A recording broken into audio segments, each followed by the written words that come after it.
Assalamualaikum warahmatullahi wabarakatuh. Saya Nora Putriani dari TI1A2 Prodi Teknik Informatika.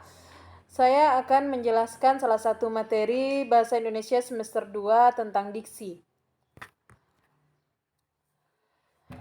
Langsung ke pembahasan. Diksi ialah pilihan kata, maksudnya kita memilih kata yang tepat dan selaras untuk menyatakan atau mengungkapkan gagasan sehingga memperoleh efek tertentu. Diksi dalam arti pertama merujuk pada pemilihan kata dan gaya ekspresi oleh penulis atau si pembicara. Dalam KBBI, diksi diartikan sebagai pilihan kata, tepat dan selaras dalam penggunaannya untuk mengungkapkan gagasan sehingga diperoleh efek tertentu. Lanjut persyaratan diksi. Ada dua persyaratan yang harus dipenuhi dalam memilih kata-kata, yaitu persyaratan mengungkapkan dengan tepat apa yang ingin diungkapkan. Yang pertama, kaidah kelompok kata atau frase.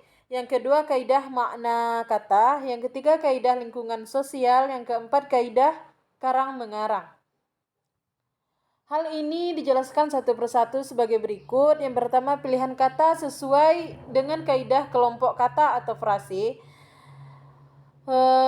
Yang kedua, pilihan kata sesuai dengan kaidah makna kata.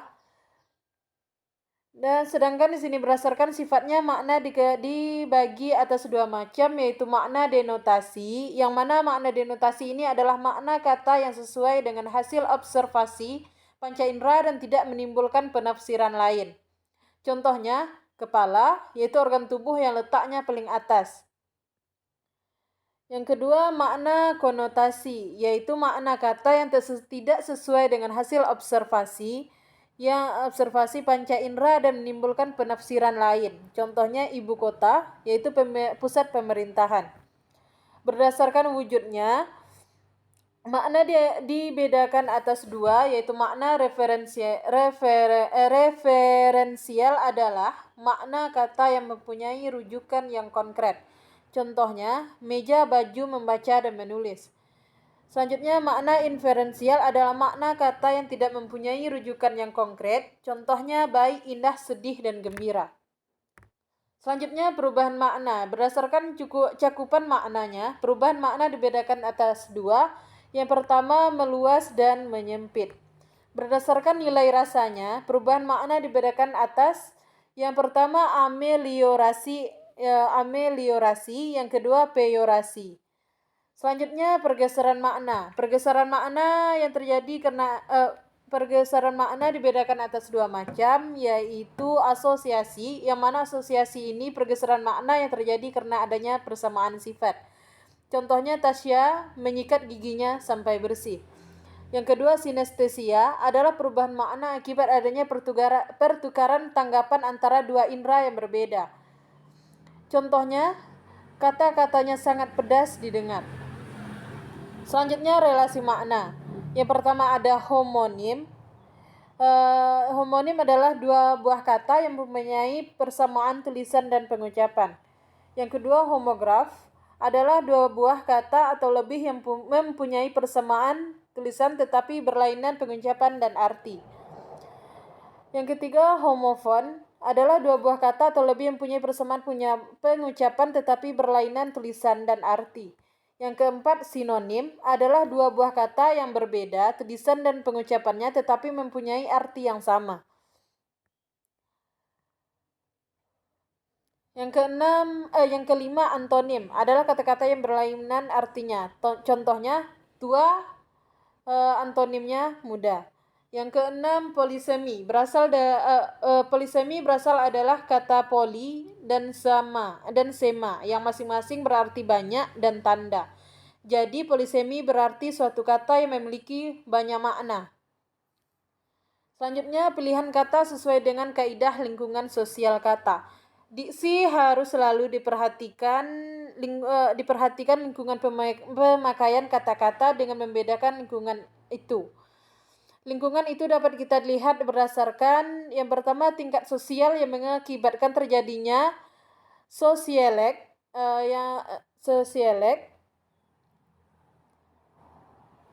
Yang kedua, daerah atau geografi yang mengakibatkan dialek.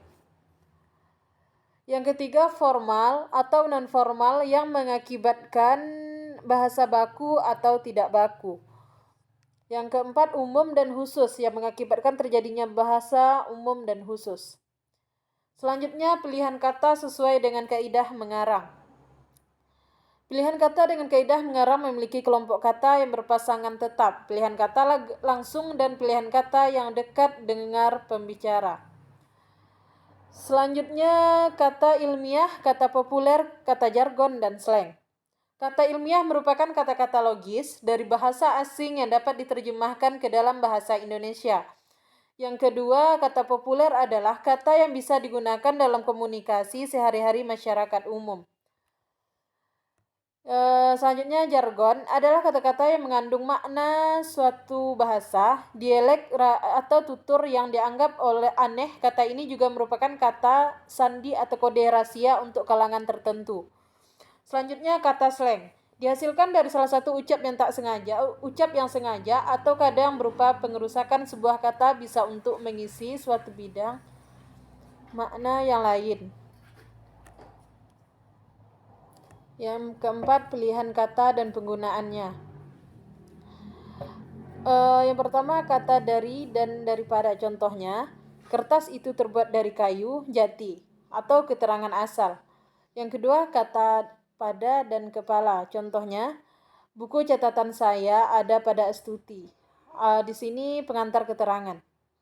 Yang ketiga, kata di dan ke. Contohnya, Atik sedang berada di luar kota, yaitu fungsi kata depan di. Dan keempat, kata dan dengan. Contohnya, ayah dan ibu pergi ke Jakarta kemarin. Yang kelima, kata antar dan antara. Contohnya, dia akan tiba antara jam 4 sampai jam 6, yaitu menerangkan jangka waktu. Hanya itu yang dapat saya sampaikan, lebih dan kurang saya mohon maaf. Wassalamualaikum warahmatullahi wabarakatuh.